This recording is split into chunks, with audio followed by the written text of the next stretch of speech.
আমরা গতকালকে সংসদ অধিবেশনে মাননীয় সরকার দলীয় চিফ হুইপের পক্ষ থেকে একটা বার্তা এখানে পেয়েছি যে বাজেট অধিবেশনকে প্রাণবন্ত করার লক্ষ্যে আমাদের সকলের উপস্থিতি এবং এখানে মনোযোগের সাথে নিয়মিত অবস্থান করা এই বিষয়ে দৃষ্টি আকর্ষণ করা হয়েছে।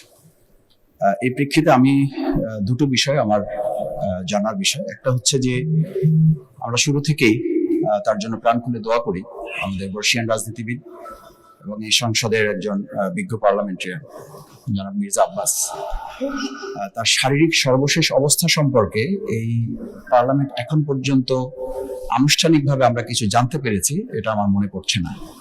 আমার প্রথম কথা হচ্ছে যে এই বিষয়ে তার সর্বশেষ পরিস্থিতি, পার্লামেন্টে তার শপথ গ্রহণ এবং তার শারীরিক সর্বশেষ অবস্থা। দ্বিতীয় হচ্ছে সরকার দলীয় আরো দুইজন সংসদ সদস্য যারা ঋণ খেলাপি অবস্থায় আছেন, মামলা চলমান রয়েছেন, সেই বিষয়টিও এখানে সর্বশেষ পরিস্থিতি আমাদের সামনে।